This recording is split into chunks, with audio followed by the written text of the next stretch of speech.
Hello viewers, welcome to the super women academy. आज हम एक नया अच्छा सा टॉपिक लेके आए हैं, मोटिवेशन का। ठीक है, देखो मोटिवेशन मोटिवेशन का मतलब क्या होता है। मतलब मोटिवेशन को हिंदी में बोलते हैं अभिप्रेरणा। देखो, मोटिवेशन जो है, ये जो मोटिवेशन शब्द है, ये लैटिन भाषा के शब्द मोवियर और मोटम से आया है, जिसका मतलब होता है टू मूव, मतलब आगे बढ़ना। ठीक है, मोटिवेशन का मतलब क्या होता है, आगे बढ़ना। अब मोटिवेशन का, जैसे कि अब आप एस्टेट की या फिर अदर टेट्स वगैरह एग्ज़ाम्स की प्रिपरेशन कर रहे हो, क्योंकि आपको क्या है, मोटिवेशन अंदर से आ रहा है कि भाई हमें ना अब जो है एचसीट एग्ज़ाम कंप्लीट करना है। ये अंदर से मोटिवेशन है, मतलब मोटिवेट हो रहे हैं आप। या फिर कोई भी इंसेंटिव हो, जैसे कि अब आपको ये पता है कि भाई अब गवर्नमेंट जो है वैकेंसीज वगैरह निकालेंगे, तो आप क्या है अंदर से, मतलब आपको ये हो रहा है कि उसके लिए तो हमें जो है अपना टेट एग्ज़ाम निकालना पड़ेगा, तभी तो हम फॉर्म फिल कर सकते हैं। अब उस फॉर्म फिल करने के लिए आप क्या है, एकदम से मोटिवेट होंगे कि नहीं नहीं नहीं, मेरे को तो पढ़ना है, मुझे तो टेट एग्ज़ाम निकालना है। तो ये क्या थी, ये मोटिवेशन। एक आपको मोटिवेशन हो गई आपको। ठीक है, आपको एकदम से अभिप्रेरणा आ गई कि नहीं, अब तो मुझे करना है। ठीक है, तो अब जो हमारे इसमें देखते हैं, जो हमारे स्किनर हैं, ठीक है, स्किनर ने एक डेफिनेशन दी है मोटिवेशन की। उन्होंने बोला कि जो वही अभिप्रेरणा है, वो अधिगम के लिए, मतलब जो अधिगम का जो है सर्वोच्च राजमार्ग है। मतलब अभिप्रेरणा, मोटिवेशन जो है लर्निंग के में एक हाईवे की तरह काम करती है। ठीक है, क्या बोला हमारे स्किनर ने कि भाई जो मोटिवेशन है वो लर्निंग के अंदर एक हाईवे की तरह काम करती है। हो गया याद स्किनर की डेफिनेशन? अब तो नहीं भूलोगे ना। अब देखो, अभिप्रेरणा क्या है, मोटिवेशन क्या है, एक तरीके की फीलिंग होती है कि भाई देखो, कुछ बच्चे जो हैं जॉब लेने के लिए जो है एकदम से मोटिवेट हो रहे हैं। कुछ बच्चे ये हैं कि भाई उन्हें अंदर से ये है कि भाई उन्हें कुछ ना कुछ करना है अपनी ज़िंदगी में, वो ऐसे बैठे नहीं रह सकते। तो क्या हुआ एकदम से, मतलब पहले तो वो नॉर्मल ही अपनी लाइफ जी रहे थे, एकदम से उनको ये हुआ है नहीं अब तो हमें कुछ करना है, हमें हमें एग्ज़ाम निकालना है। तो वो एकदम से उनको क्या हुआ, वो मोटिवेट हो गए, या फिर किसी ने उनको बताया, तो वो उनकी बात से मोटिवेट हो गए कि हाँ ठीक है, मैं भी करके दिखाऊंगा। उसने कर दिया, तो वो क्या था, मोटिवेशन। अब वो एक तरीके की फीलिंग है, फीलिंग ही आई ना हमारे अंदर। अब ये क्या करती है कि हमेशा हमें जो है आगे की तरफ बढ़ाती है। अब देखो, अभिप्रेरणा जो फीलिंग है, मोटिवेशन है, वो दो तरीके की होती है। एक तो इंटरनल होती है और एक एक्सटर्नल होती है। ठीक है, क्या है, इंटरनल है और हमारी एक्सटर्नल है। इंटरनल मोटिवेशन कौन सी होती है, जब हम अंदर से मोटिवेट होते हैं। और एक्सटर्नल, जब किसी दूसरे को देखकर मोटिवेशन मतलब मोटिवेशन आ रही है हमें, तो वो क्या मोटिवेट हो रहे हैं, तो वो हमारा क्या है, एक्सटर्नल मोटिवेशन। कैसे, इंटरनल मोटिवेशन कि भाई हमें खुद ये लग रहा है कि नहीं, मेरे को तो अभी ना अब कुछ करना है, मेरे को अपना एग्ज़ाम निकालना है, तो मैं खुद ही अपने आप से ही मोटिवेट हो रही हूँ कि नहीं नहीं नहीं, मेरे को तो कुछ करना है, मेरे को पेपर निकालना है, मेरे को जॉब करनी है, अपने पैरों पे खड़ा होना है। तो ये क्या है, ये है हमारी इंटरनल मोटिवेशन।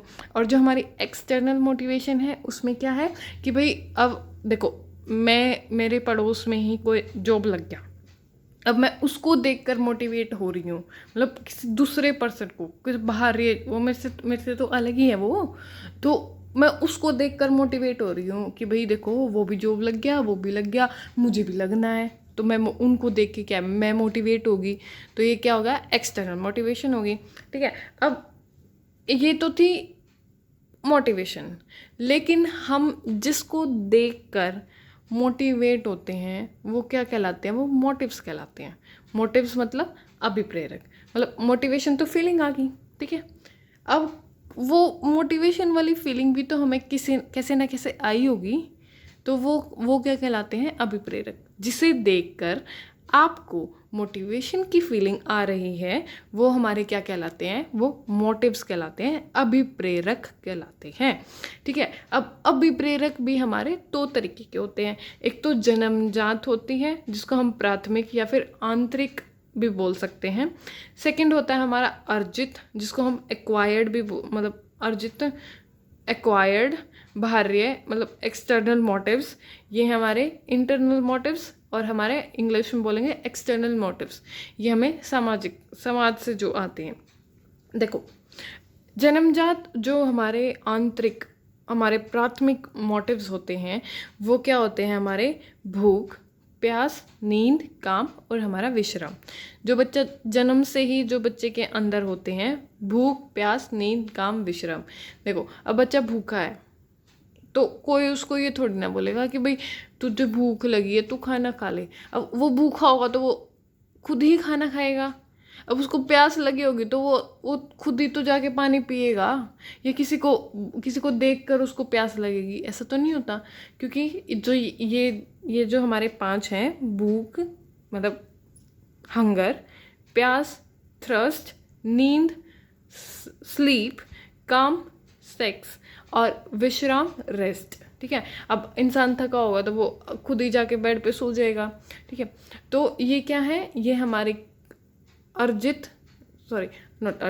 आंतरिक, ठीक है, आंतरिक जन्मजात हमारे एक्वायर्ड जो हैं, ये हमारे मोटिव्स कहलाते हैं। फिर हमारे आते हैं अर्जित वाले, बाहर्य वाले। ठीक है, अब जब हम किसी को देखकर मोटिवेट होकर कार्य करना शुरू कर देते हैं तो वो क्या कहलाता है? अर्जित। अब मैं इसका एग्जांपल देती हूँ। गर्ल्स जैसे जो होता है, मेनली कोई भी लड़की किसी लड़की को देखती है, ठीक है, अब वो उसको देख के क्या है कि कोई पतली सी लड़की है और आप हो थोड़े हेल्दी से, तो आप क्या है, उसको देखकर आप क्या हो गए? आप एकदम से मोटिवेट हो गए कि मुझे भी ना उस जैसा बनना है। तो फिर आप क्या करोगे? सुबह उठ के सारे जो हैं वो मतलब सुबह उठ के क्या है, एक्सरसाइज वगैरह करना शुरू कर देंगे, हेल्दी खाना खाना शुरू कर देंगे, जंक फूड को अवॉइड करेंगे। तो ये क्या है, वो उसको देखकर मोटिवेट हो रही है। ठीक है, तो अर्जित और सामाजिक और बाहरी में क्या आएगा कि भाई हम किसी को देखकर मोटिवेट हो रहे हैं, होकर कार्य करना शुरू कर रहे हैं। ये हमारे समाज से सामाजिक होती हैं, ठीक है, सोशली होती हैं ज़्यादातर। अब मोटिवेशन साइकिल। अब मोटिवेशन साइकिल क्या होता है भाई? किसी भी कार्य को करने के लिए हमें सबसे पहले क्या ज़रूरत होती है? नीड की, मतलब आवश्यकता की। अब मेरे को किसी चीज़ की ज़रूरत ही नहीं होगी तो मैं क्यों करूँगी कोई कार्य? जब मुझे ज़रूरत होगी उस चीज़ की तभी तो मैं वो कुछ ना कुछ करूँगी। अब मैं पहले ही मेरे पास सारी चीज़ें हैं और मेरे को अब कुछ करने मेरे को ज़रूरत ही नहीं है। ठीक है, वैसे भाई जो हमें मोटिवेशन होती है कि भाई हमें अपने पैरों पे खड़ा होना है, फाइनेंशियली स्ट्रॉन्ग होना है। अब मैं ऑलरेडी ही फाइनेंशियली स्ट्रॉन्ग हूँ तो भाई मैं क्यों भैया स्टेट का फॉर्म फिल करूँगी? मेरे पास तो पहले से सब कुछ है, क्यों मैं जॉब लगूँगी? हैं? तो सबसे पहले फर्स्ट चीज़ क्या होनी चाहिए?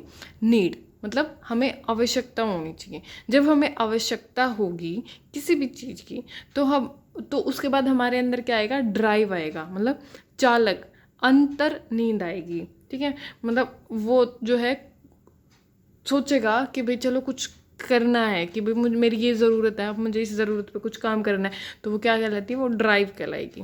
अब ड्राइव के बाद हमारा आता है इंसेंटिव। इंसेंटिव को बोलते हैं अभिप्रेरण या फिर प्रोत्साहन। अब हमें ड्राइव आई, जैसे मुझे ज़रूरत थी जॉब की, पहले मुझे आवश्यकता हुई जॉब की कि भाई मेरे को फाइनेंशियली स्ट्रॉन्ग होना, अब मुझे ज़रूरत है, मुझे ज़रूरत आई, मैंने ड्राइव, फिर नीड हुई, नीड होने के बाद ड्राइव आई, मैंने उस पर मतलब कि मुझे ज़रूरत पड़ी तो मुझे ड्राइव आई, ये अब मुझे कुछ करना पड़ेगा, मैं कुछ कार्य करना शुरू करूँगी। तो जब उस शुरू करते समय में एक इंसेंटिव आता है। इंसेंटिव क्या? मैं किसी को देख कर, ठीक है, अब मुझे कोई और एग्जाम्पल मिल गया जिसको मैंने सेट कर लिया, इंसेंटिव हो गया, इंसेंटिव मिल गया मुझे। अब मतलब मेरे को जो है एक वो मिल गया, एग्जाम्पल मिल गया, ठीक है, मेरे को ड्राइव आ रही है उसको देख के। अब मैं क्या है, इंसेंटिव करूँगी, मतलब कुछ ना कुछ उस अपने गोल को अचीव करने के लिए एफर्ट्स करूँगी। ठीक है, कैसे? जैसे मैं अपना प्रिपरेशन शुरू कर दूँगी। ठीक है, कोई मैंने बैच ले लिया, मैंने उसको पढ़ना शुरू कर दिया, फिर मैं अपना पेपर मतलब उस पर बहुत ज़्यादा काम कर रही हूँ उसको अचीव करने के लिए, अब मैंने इंसेंटिव्स भी लगा दिए, अब मुझे क्या मिलेगा, रिवॉर्ड उसके बाद। ठीक है, रिवॉर्ड मतलब कि अब मैंने उस चीज़ को करने के लिए क्या है, मैंने एफर्ट्स किए, अब मुझे वो चीज़ मिल गई, तो वो मेरा क्या है, वो मेरा रिवॉर्ड कहलाएगा। ठीक है, ये हमारी होती है भाई मोटिवेशन साइकिल। फिर हमें किसी और चीज़ की ज़रूरत पड़ेगी, नीड आएगी, फिर ड्राइव आएगा, फिर इंसेंटिव आएगा, फिर रिवॉर्ड आएगा। ये ऐसी साइक्लिक फॉर्म में चलती रहती है। ठीक है, हमारी मोटिवेशन साइकिल है। अब देखो, अभिप्रेरणा चक्र। अब जो हमारा ये अभिप्रेरणा चक्र है, ये दो तरीके का होता है, एक तो प्राचीन और एक नया। ठीक है, अब प्राचीन देखते हैं, नया नहीं, क्योंकि इसमें से ही क्वेश्चन आएंगे प्राचीन वाले में से।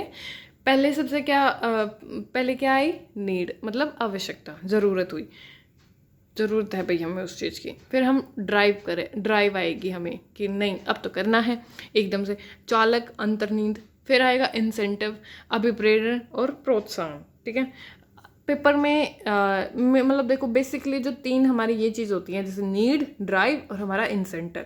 लेकिन हमें जो है इसको थोड़ा और बड़ा करके भी पूछ लिया जाता है, जैसे नीड आई, ड्राइव आया, इंस्पायर्ड हुए, या फिर अराउजल आएगा, फिर इंसेंटिव आएगा, फिर हम मतलब जो है एफर्ट्स करना शुरू करेंगे, इंसेंटिव होएगा।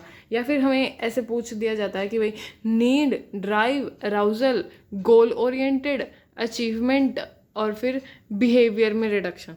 मतलब कुछ ना, जब हम कुछ चीज़ अचीव कर लेंगे जो हमें चाहिए थी, वो हम अचीव कर रहे, तो हमारे व्यवहार में भी तो कुछ ना कुछ परिवर्तन होगा। तो आखिर में क्या दे दिया इन्होंने यहाँ पे, बिहेवियर रिडक्शन। मतलब आप याद, मतलब एक अरेंजमेंट अपना बेसिक जो है मैप बना लेना दिमाग में, क्योंकि पहले सबसे पहले तो चीज़ जो होती है वो आवश्यकता ही होती है।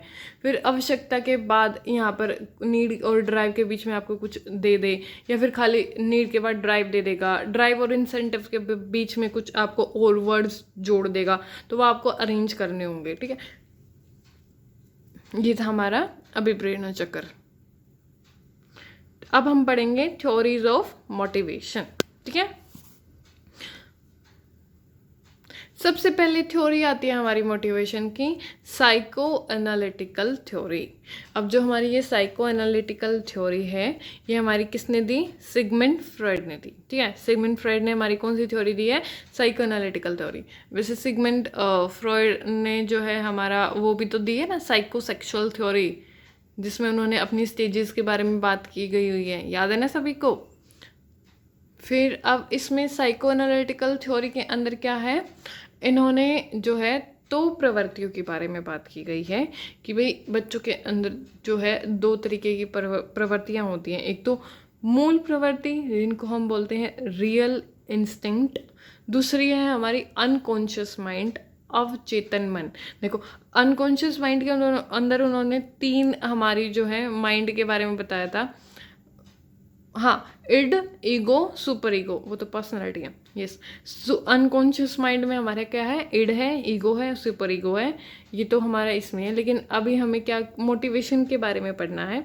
तो मोटिवेशन के लिए जो सिगमंड फ्रॉइड ने अपनी साइको एनालिटिकल थ्योरी के अंदर रियल इंस्टिंक्ट के बारे में बताया था, जिसमें उन्होंने दो इंस्टिंक्ट बताए थे रियल इंस्टिंक्ट के अंदर, life instinct and then second one is death instinct. Life instinct को क्या बोलते हैं, निर्माणकारी। Death instinct विध्वंसकारी। इनको कंस्ट्रक्टिविस्ट और इनको डिस्ट्रक्टिव। अब जो हमारे मतलब हमें आगे बढ़ाने की काम करते हैं, वो तो होते हैं हमारी लाइफ इंस्टिंक्ट। और जो हमें गलत कार्य करने के लिए प्रेरित करती हैं वो चीज़ें, वो क्या कहलाते हैं, वो हमारे डेथ इंस्टिंक्ट कहलाते हैं, डिस्ट्रक्टिव होते हैं। और लाइफ इंस्टिंक्ट को इरोस भी बोला जाता है और डेथ इंस्टिंक्ट को थैनाथोस भी बोला जाता है। आगे समझ में, psycho analytical theory Sigmund Freud ने दी है। उन्होंने रियल इंस्टिंक्ट के बारे में बात, यदि मोटिवेशन, प्रॉपर मोटिवेशन की बात करी जाए तो उन्होंने रियल इंस्टिंक्ट दिया था। रियल इंस्टिंक्ट में उन्होंने दो तरीके के इंस्टिंक्ट बताए हैं, life instinct, death instinct. Life instinct निर्माणकारी, कंस्ट्रक्टिविस्ट होती हैं, और जो डेथ इंस्टिंक्ट होती हैं ये विध्वंसकारी, डिस्ट्रक्टिव होती हैं। लाइफ इंस्टिंक्ट को इरोस बोला जाता है और डेथ इंस्टिंक्ट को थैनाथोस बोला जाता है। ठीक है, क्लियर। नेक्स्ट देखो, अब सेकंड जो आती है वो हमारी मैकडूगल की आती है। उन्होंने रियल इंस्टिंक्ट थ्योरी दी है। देखो, रियल इंस्टिंक्ट थ्योरी किसने दी? मैकडूगल ने। साइको एनालिटिकल थ्योरी किसने दी? सिगमंड फ्रॉइड ने। याद रखना, ठीक है। साइको एनालिटिकल थ्योरी किसके द्वारा दी गई? सिगमंड फ्रॉइड के द्वारा। और रियल इंस्टिंक्ट थ्योरी जो है वो हमारी किसने दी भाई? हमारी मैकडूगल ने। अब इसमें मैकडूगल ने जो अपनी इस थ्योरी के अंदर 14 मूल प्रवृत्तियों बताई हैं, मतलब 14 इंस्टिंक्ट बताए हैं। अब हम उन इंस्टिंक्ट के बारे में, मतलब एक तो उन्होंने क्या बताया अपनी थ्योरी के अंदर, एक तो इंस्टिंक्ट बताया है और उस इंस्टिंक्ट से कौन सा इमोशन पैदा होता है उसके बारे में बताया है, ठीक है। पहले मतलब उनका ये बोलना है कि भाई पहले जब भी बच्चे के अंदर पहले तो ये मूल प्रवृत्ति आएगी और फिर वो कुछ ना कुछ उसके अंदर उससे रिलेट वो जो इमोशन है वो एकदम से वो रिलीज होगा और वो उस इमोशन को जो है शो करेगा। जैसे एस्केप, तो क्या आएगा? फियर। एस्केप मतलब छुपना, ठीक है। किसी भी चीज़, देख अब कोई बच्चा है, अब उस कोई भी उसके सामने जैसे शेर आ गया, ठीक है। अब उसके सामने शेर आ गया तो वो उसके दिमाग में क्या आएगा कि वो छुप जाए, ठीक है। अब छुप क्यों रहा है भाई वो? क्योंकि उसको डर लग रहा है। तो इमोशन कौन सा हुआ? फियर का। ऐसे, ठीक है। Escape, fear. आपको इनके नाम याद कर लेने हैं वैसे, ठीक है। इतना पूछता नहीं है पर फिर भी याद करने में क्या जाता है भाई, एक भी नंबर नहीं गवा सकते। तो एस्केप, फियर, कॉम्बेल, एंगर। जब हमारे अंदर कॉम्बेल का इंस्टिंक्ट आएगा तो हम कौन सा इमोशन शो कर रहे हैं? एंगर का, गुस्से का, ठीक है। Parental, tender emotions, appeal, distress, sex, lust की फीलिंग आएगी, curiosity, wonder, self abasement, feeling of subjection, self assertion, feeling of superiority, gregariousness, loneliness, food seeking, appetite, भूख लगना, ठीक है। जब हम खाना ढूंढ रहे हैं, पहले हमें क्या इंस्टिंक्ट आएगा? खाना ढूंढ रहे हैं तो उससे क्या इमोशन शो होएगा भाई हमारा कि हमें भूख लगी है, हम एपेटाइट, भूखे हैं, ठीक है। Acquisition, feeling of ownership, constructions, feeling of creativeness, laughter, amusement, repulsion, disgust, ठीक है। इन 14 के जो है आप ये टेबल बना के इनको अच्छे से याद कर लेना, ठीक है। 3-4 बार आप रिपीट करोगे और फिर जब रिवाइज करोगे दोबारा जैसे रिवीजन, देखो रिवीजन करना मत छोड़ना, ठीक है। रिवीजन डेली करनी है, डेली बेसिस पे जितना पहला प्रीवियस पढ़ा हुआ है वो पढ़ें और फिर आगे बढ़ें ठीक है। नेक्स्ट थ्योरी आती है हमारी भाई मैस्लो की हायरार्की थ्योरी। मतलब मैस्लो की जो है ये, इसको सेल्फ एक्चुअलाइजेशन थ्योरी भी बोलते हैं और इसको हायरार्की ऑफ नीड भी बोलते हैं। तो हमारे जो मैस्लो है उन्होंने ये हायरार्की दी नीड की। हायरार्की क्या होता है? एक बढ़ता हुआ, मतलब नीचे से टॉप, डाउन टू टॉप की तरफ बढ़ना, ठीक है। ये ऐसी अप्रोच होती है, ठीक है। अब इन्होंने जो है, हम इसको जो है नीचे से पढ़ेंगे कि भाई जो इंसान है वो पहले नीचे से, जो नीचे वाली नीड्स होती हैं इनको फुलफिल करेगा, फिर ऐसे ऊपर बढ़ता जाएगा। अब पहली जो है इनकी आती है साइकोलॉजिकल नीड, ठीक है। अब इनका मैस्लो का नाम, भाई पूरा नाम जो है इनका अब्राहम मैस्लो है और इनके जो ये सिद्धांत है, थ्योरी है, इसको हिंदी में हम आत्मसिद्धि का सिद्धांत बोल देंगे। और इन्होंने देखो, अब हम इसकी ये थ्योरी पढ़ेंगे। सबसे पहले हमारी क्या होती हैं? साइकोलॉजिकल नीड्स, जिसको हम बोलेंगे शारीरिक आवश्यकता। अब सबसे पहले इंसान जो है अपनी साइकोलॉजिकल, जो उसकी शारीरिक ज़रूरतें हैं उनको पूरा करेगा। अब वो क्या है? हमारी मेन, हमारी क्या होती हैं? भूख, प्यास, नींद और काम। ये उसकी क्या है? शारीरिक आवश्यकताएं हैं कि भाई उसको पहले उसके पास क्या होना चाहिए, उसको भूख लगे तो उसके पास खाना होना चाहिए, उसको प्यास लगे तो उसके पास पानी होना चाहिए, उसको नींद आ रही है तो उसको प्रॉपर सोना मतलब नींद होनी चाहिए, ये भी उसकी जो है शारीरिक के अंदर आएगी।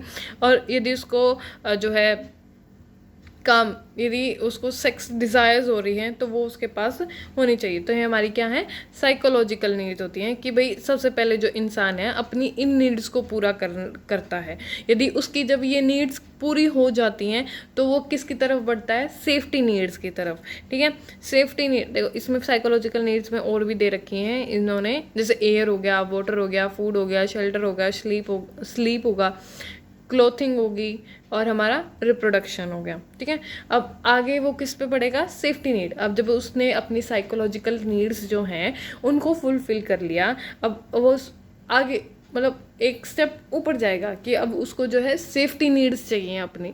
सेफ्टी नीड्स के अंदर इसको बोलेंगे, सेफ्टी नीड्स को हम सुरक्षा की भावना। ठीक है, अब शारीरिक तो कंप्लीट हुई, अब वो शारीरिक पूरी होगी तो अब वो किसकी तरफ बढ़ेगा, सुरक्षा की भावना की तरफ, सेफ्टी नीड्स की तरफ। अब सेफ्टी नीड्स में उसको क्या मतलब, सेफ्टी में क्या होना चाहिए कि भाई उसके पास उसका खुद का घर होना चाहिए। ठीक है, उसकी अच्छी हेल्थ होनी चाहिए। ठीक है, उसके पास प्रॉपर्टी वगैरह होनी चाहिए, एम्प्लॉयमेंट होना चाहिए। ठीक है, एक मतलब पर्सनल सिक्योरिटी जिसकी हम बात कर सकते हैं भाई उसके पास वो संपन्न हो सेफ्टी नीड से। देखो इसमें एग्जांपल क्या है, पर्सनल सिक्योरिटी, एम्प्लॉयमेंट होना चाहिए, रोजगार। ठीक है, कि अब वो अपनी जो और ज़रूरतें हैं उनको फुलफिल कर पाए, रिसोर्स होने चाहिए प्रॉपर उसके पास, उसकी अच्छी हेल्थ होनी चाहिए और उसके पास जो है प्रॉपर्टी वगैरह होनी चाहिए। ठीक है, जो हम बोलते हैं ना ज़मीन वगैरह कितनी है भाई लड़के के पास, ठीक है, कितना कमाते हो तो ये हमारी क्या है, सेफ्टी नीड्स हैं। फिर आगे बढ़ेंगे, जब हमारी सेफ्टी नीड्स कंप्लीट हो जाएगी उस पर्सन की तो फिर वो और अब एक फर्दर आगे बढ़ेगा लव एंड बिलोंगिंग की तरफ। लव एंड बिलोंगिंग में क्या है वो इसको बोलेंगे हम स्नेह का संबंध। ठीक है, हिंदी में जो बच्चे कर रहे हैं वो लव एंड बिलोंगिंग में स्नेह का संबंध। इसमें क्या है, लव बच्चा जो है बच्चा नहीं, अब तो वो व्यस्क हो चुका है तो वो फ्रेंडशिप करेगा। ठीक है, फैमिली बनाएगा, इंटीमेसी होगी। ठीक है, मतलब रिश्ते बनाएगा। ठीक है, तो इसमें क्या है, फ्रेंडशिप, इंटीमेसी आएगी, फैमिली बनाना शुरू करेगा, सेंस ऑफ कनेक्शन, एक सेंस होएगी कनेक्शन की। ठीक है, ये हमारी लव एंड बिलोंगिंग। अब देखो उसकी साइकोलॉजिकल नीड पूरी होगी, सेफ्टी नीड्स पूरी हो चुकी हैं, लव एंड बिलोंगिंग हो गई है। अब वो आगे फिर अब जब उसको लव एंड बिलोंगिंग तक वो पहुंच गया है, अब वो क्या है, थोड़ा और चाहेगा कि भाई एक समाज में सोसाइटी उसकी रिस्पेक्ट करे, उसको जो है एक आदर दे। ठीक है, उसका एक स्टेटस हो जाए, तो वो एस्टीम जो हमारी सम्मान की, जो हमारे सम्मान है वो मिले उसको, एस्टीम। फोर्थ है हमारा एस्टीम का, इसमें क्या है उसको वो चाहेगा कि भाई अब मुझे रिस्पेक्ट मिले, सेल्फ एस्टीम हो, स्टेटस उसका अच्छा हो, उसको भी 4 लोग पहचाने, रिकॉग्निशन। ठीक है, उसकी स्ट्रेंथ, पावर हो उसके पास, फ्रीडम हो। ठीक है, इसमें हमारे वो चाहेगा कि भाई वो और अच्छा अचीव करें और उसको जो है रिस्पेक्ट मिले और उससे फिर आगे जो हमारी फाइनल स्टेज है। अब देखो जिस इंसान ने अपनी ये जो 4 नीड्स हैं ये चारों की चारों फुलफिल कर ली, अब वो क्या है, वो पूर्ण तरीके से संपन्न हो चुका है। लेकिन कुछ इंसान जो होते हैं कि इन चीज़ों से उठकर जो समाज के लिए एक जो है आइडियल बन जाते हैं, उनके लिए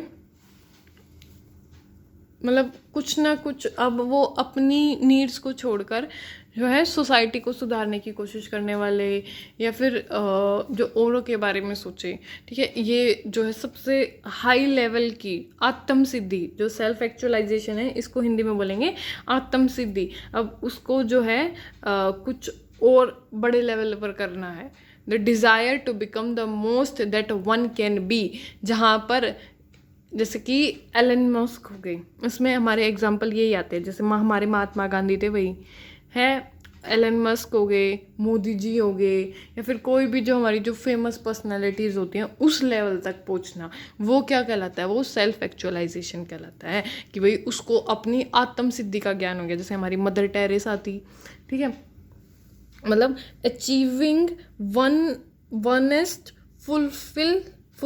फुलेस्ट पोटेंशियल, कि भाई उस ये तो थी नॉर्मल वाली कि भाई वो ठीक है, सारी ये चीज़ें मिल गई, लेकिन अब उसको जो है बिल्कुल हाई लेवल पे आत्म सिद्धि चाहिए कि भाई मेरे को जो है आज भी, कल भी और परसों भी याद किया जाए। और सोसाइटी को डेवलप करने के लिए, किसी चीज़ को और ऊपर स्तर बढ़ाने के लिए हमारे समाज का, वो वाले पर्सन जो है वो और ये जो सेल्फ एक्चुअलाइजेशन तक जो है बहुत ही कम जो व्यक्ति होते हैं वो यहाँ तक पहुँच पाते हैं, वरना एस्टीम तक ही जो है सभी रह जाते हैं। देखो इसमें मैंने अपने नोट्स में लिखा हुआ है, देख लेना इसको पॉज करके। फिर हमारे आते हैं अचीवमेंट मोटिवेशन, ये हम कल कर लेंगे, आज काफ़ी हो गया इतना, ठीक है। ये क्लासिफिकेशंस ये हम कल करेंगे। आज हमने क्या पढ़ा है भाई? आज हमने मोटिवेशन के बारे में पढ़ा, उसकी डेफिनेशन को देखा, और क्या किया हमने? अभिप्रेरणा 2 टाइप्स की होती हैं वो देखी, फिर हमने मोटिव्स देखा 2 टाइप के होते हैं, फिर हमने मोटिवेशन साइकिल पढ़ी, और क्या 2 थ्योरी नहीं 3 थ्योरी होगी हमारी आज की। साइको एनालिटिकल थ्योरी सेकंड थी हमारी मैकडूगल की रियल इंस्टिंक्ट, जिसमें उन्होंने 14 इंस्टिंक्ट दिए हैं। फिर हमने सेल्फ एक्चुअलाइजेशन थ्योरी देखी है, आत्म सिद्धि का सिद्धांत, जो कि अब्राहम मैस्लो द्वारा दिया गया था, और कल पढ़ेंगे आगे, ठीक है, अच्छे से। यदि आपको वीडियो अच्छी लग रही हो तो लाइक एंड सब्सक्राइब करें, और कोई भी प्रॉब्लम हो तो प्लीज़ कमेंट में आप अपना क्वेश्चन पूछ सकते हैं, मैं उसका रिप्लाई करूँगी। और ज़्यादा से ज़्यादा जितना हो सके आप वीडियो को शेयर करें, और थैंक यू फॉर वॉचिंग।